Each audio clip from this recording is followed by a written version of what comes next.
Ya Rabbi bil Mustafa baligh maqasidah. Assalamualaikum warahmatullahi wabarakatuh. Alhamdulillahirabbil alamin wa bihi nasta'in ala umuri dunya waddin. Wassalatu wassalamu ala asrofil anbiya wal mursalin Sayyidina Maulana Muhammadin wa ala alihi wa sahbihi ajmain at-tahirin, amma ba'd. Kepada para muhibbin, para pecinta ilmu hikmah, kaum muslimin muslimat dimanapun anda sekalian berada. Baik, mari kita lanjutkan kajian kita masih di dalam kitab Jawahirul Khamas karya dari Syekh Muhammad bin Athuruddin Al-Attar, halaman 148 ya. Qala al-malif rahimahullah wa nafa'ana bi wa bi ulumihi fid daraini amin amin ya rabbal alamin. Bismillahirrahmanirrahim. Al-ismur rabi' wa salasuna, penjelasan tentang Asmaul A'dzam yang ke-34. Adapun bunyi dari Asmaul A'dzamnya yaitu ya mubdi al-baroya wa mu'idaha ba'da fana'iha biqudratihi. Ya mubdiyal baroya wa mu'idaha ba'da fana'iha biqudratihi. Ya mubdiyal baroya wa mu'idaha ba'da fana'iha biqudratihi. In quri'a mubdi'ah, kalau dibaca lafaz mubdi'ahnya ya mubdi'al baroya bihamyatil wasol, menggunakan hamzah wasol ya, ini adalah hamzah wasolnya, hamzah penyambung mubdi'al baroya, maka ya bro'u binadharihi, orang ini bisa menyembuhkan orang sakit cukup dengan pandangan matanya. Wa nafsihi al-marid aladi asyroko alal maut, dan dengan tiupan dirinya bisa menyehatkan, menyembuhkan orang sakit yang orang sakit ini hampir mati ya. Itu semua bikaromillahi ta'ala, dengan sifat loman atau dermawanya Allah subhanahu wa ta'ala. Wa in quri'a bil qat'i, kalau seandainya dibaca sambil diputus, wal fathi, dan dibaca fathah, jadi ya mubdi al baroya, nah, jadi ya mubdi, nah, hamzahnya enggak dibaca, ya mubdi terus al baroya, maka yakunu mutasarrifan kamilan fil umur, orang ini bisa mentasarufkan, mengamalkan amalan yang sempurna di dalam segala urusan. Kullaha, ya semua urusan, bihaisu idza nadharal mayit, dengan gambaran ketika dia bisa, dengan gambaran ketika dia melihat mayit koma hayyan, maka mayit itu nanti bisa langsung berdiri atau hidup biidnillahi wa qudratihi. Jadi cukup melihat mayit aja itu mayitnya bisa hidup dengan kodrat iradatnya Allah subhanahu wa ta'ala. Ala aqrabi min hada, pada zaman yang lebih dekat ya. Lau qala lil mayit kombitni laqama wadhalika idnullahi ta'ala, kalau seandainya orang yang mengamalkan amalan yang ke-34 ini, Asmaul A'dzamnya itu dibaca kepada orang yang mati dengan bacaan kombitni, hiduplah, berdirilah kamu dengan izinku, maka mayit tersebut itu nanti akan berdiri ya. Pada hakikatnya berdirinya mayit dari kematian itu ya juga karena izin dari Allah subhanahu wa ta'ala. Itu adalah keramat-keramat yang ada di Asma yang ke-34, menyamai apa yang terjadi sama Nabi Isa. Nabi Isa itu kalau bikin burung ya, tanah liat, itu dimpleng-pleng, dijadikan gambar burung, ditiup, itu langsung jadi burung beneran ya. Kemudian menghidupkan orang mati sama, jadi datangnya orang mati dilihat qum bismillahi ta'ala, maka mayat itu akan berdiri hidup kembali karena izin dari Allah Subhanahu wa ta'ala.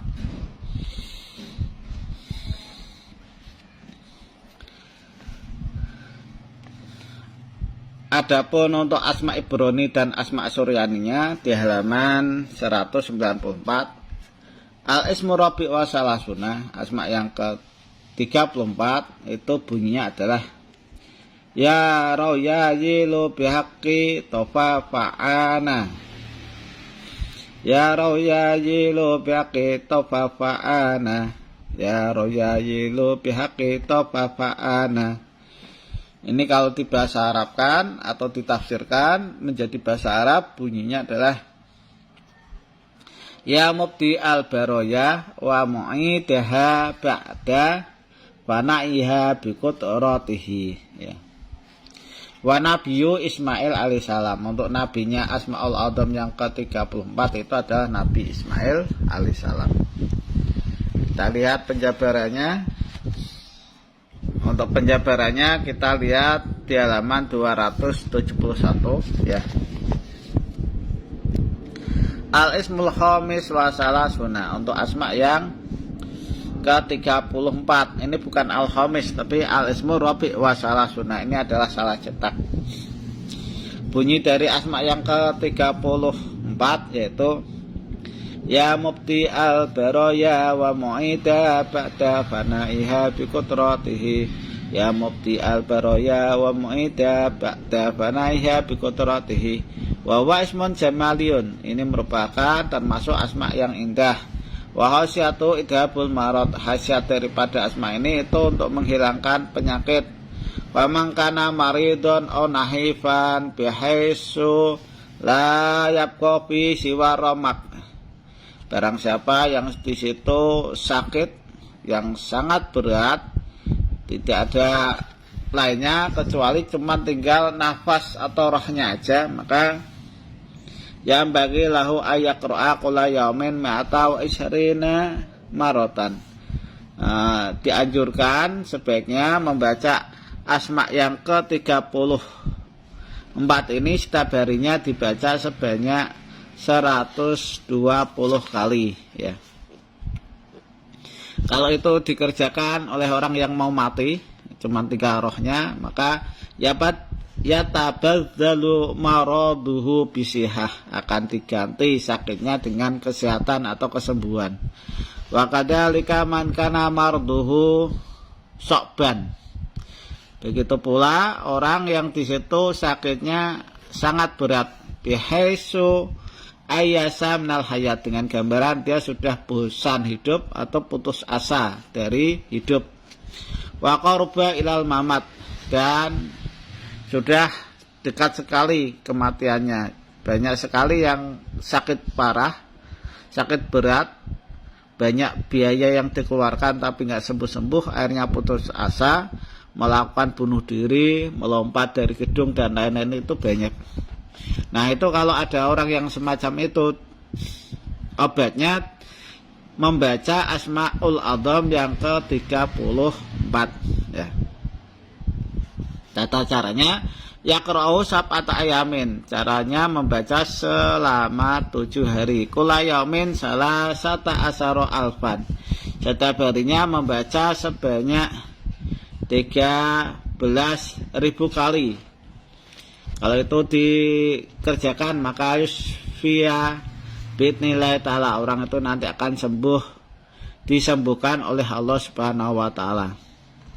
Wa man qara'ahu tis'a maratin, barang siapa yang di situ membaca Asmaul A'dzam yang ke-34 ini sebanyak 9 kali, wa nafasa ala wajhil marid, kemudian ditiupkan ke wajah atau mukanya orang yang sakit, yusfa, maka orang yang sakit itu nanti akan disembuhkan oleh Allah Subhanahu wa taala.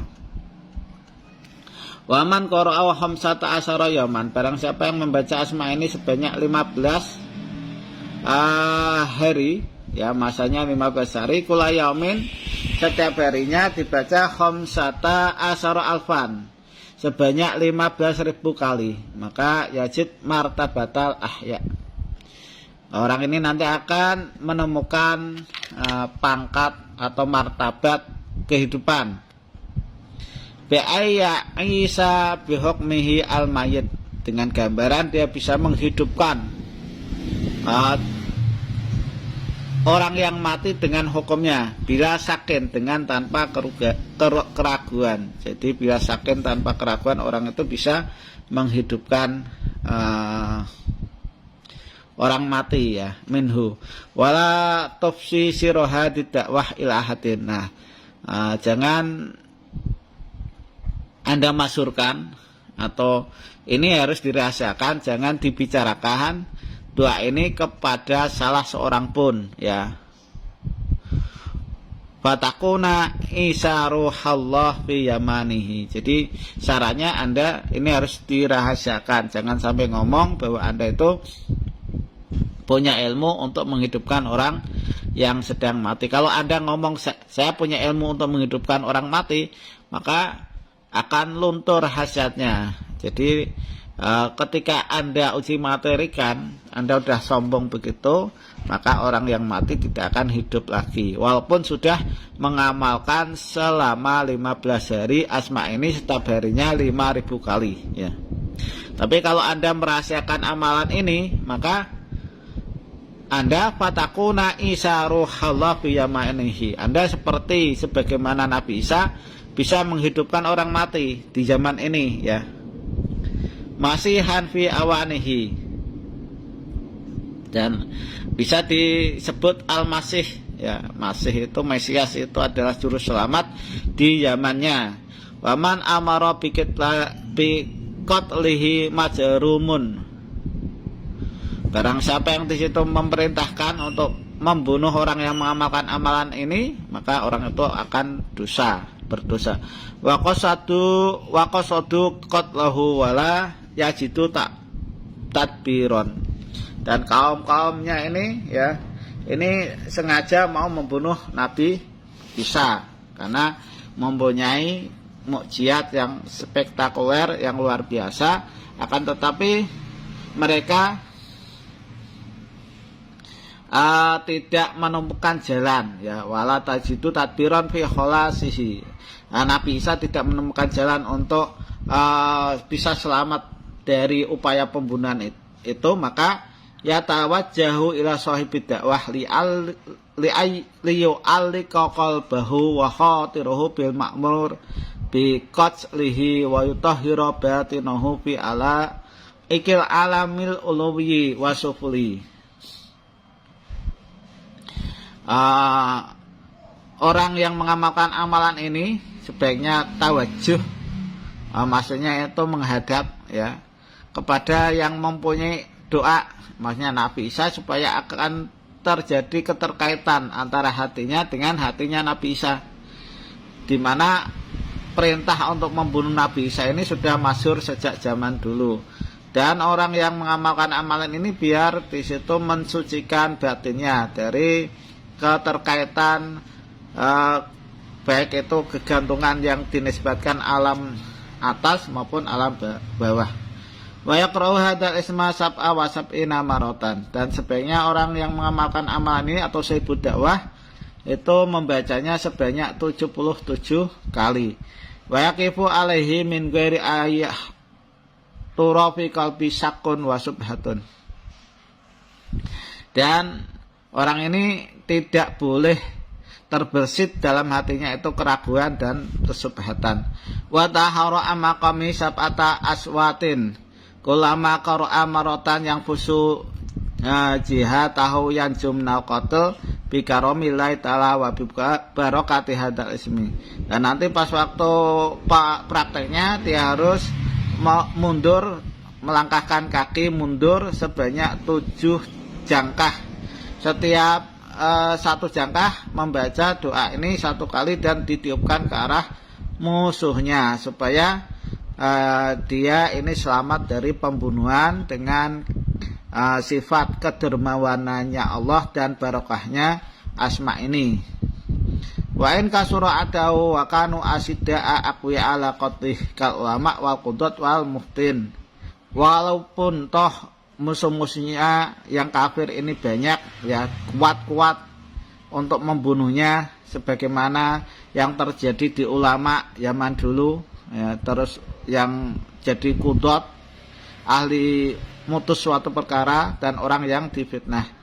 When aftu biqatlihi, ya, walaupun di situ sudah difatwakan untuk membunuh orang ini. Lakin yang bagi ayakuna dakwatuhu, akan tetapi disarankan, dianjurkan supaya keadaan doanya ini lillahi ta'ala, ya, bila tama'in wala tawakkuin. Memang benar-benar karena Allah Subhanahu wa taala, tidak ada maksud lain, ya. Tawakku ifatin bal limah di hulu siniyah, akan tetapi dibalikan dengan ketulusan atau mengikhlaskan suatu niat fi kholasihi, di dalam masalah biar selamat dari pembunuhan. Fatab taru nabil ijabah, maka nanti akan dibarengi dengan keijabahan, kedahsyatan doa ini. Badal amal mujarabun, dan amal ini, ya, ini sudah mujarab, sudah pernah diuji materikan. Wa idon man qara'u arba'ina lailatan, dan begitu pula orang yang membaca asma ke-34 ini sebanyak 40 hari, kula lailatin matasyara, setiap harinya itu ada sesuatu yang mudah, apakah itu 1000 kali, kalau di situ kurang bisa 5000 kali atau 10.000 kali. Wala takallamu ahadin, dan tidak boleh berkata atau ngobrol sama salah seorang, ya, dari anak Adam atau manusia, maka yadfaru bima'mulihi, maka orang ini nanti akan memperoleh apa yang dia cita-citakan. Waidon, dan begitu pula muddatu dakwati khamsatun wasamanuna yauman, masa dari mengamalkan doa ini itu ada 85 hari. Kula yaumin sittata alafin, setiap harinya baca sebanyak 6000 kali. Wa yahfidu wadifatuhu liyasira mausufan bijam'i sifat al-aliyah, kemudian dirawat amalan ini secara rutin istiqomah, supaya orang yang mengamalkan amalan ini itu nanti disifati dengan kesemuan sifat yang dinisbatkan ke ketuhanan. Wa lu alaihil mu'min mir'atal mu'min wa tanawwaru binuril wahdaniyah wa fana'in nafsi wa baqa'ir ruh wa yabqa bi baqa'il haq wa yankashifu lau asrarun wa haqiqatu wajibil wujud wa taratafi'u al-isnaniyah min qalbihi wa yang bagi ayakuna sabital qadam fi qiraatihi wa la tahassu min masyadatil gharaib wal ajaib, sampai nanti akan menjadi cerah gilap, sebagaimana dia melihat kacanya orang yang mukmin, dan menjadi sebuah nur dengan nur wahdaniyah, sifat ketuhanan Allah, dan fanaknya nafsu beserta tetapnya roh, dan roh itu nanti akan tetap dengan keabadian atau ketetapan dari al-haq atau Allah, sehingga orang ini yang mengamalkan amalan itu nanti akan terbuka baginya beberapa rahasia dan hakikatnya wajibil wujud, yang wajib wujudnya, dan akan hilang sifat isnaniyah, sifat menduakan Tuhan atau menduakan sang pencipta dari hatinya. Maka fayam bagi, ya, maka sebaiknya dianjurkan bagi orang yang mengamalkan amalan yang ke-34 ini untuk menetapkan telapak telapak kaki di dalam membacanya, maksudnya diistiqomahkan, dirutinkan secara istiqomah, dan jangan bingung dari melihat hal-hal yang sangat aneh dan hal-hal yang sangat mentakjubkan atau spektakuler ya. Nah, demikian uraian yang bisa saya sampaikan, mudah-mudahan bisa dipahami, kurang lebihnya mohon maaf. Akhirul kalam, assalamualaikum warahmatullahi wabarakatuh.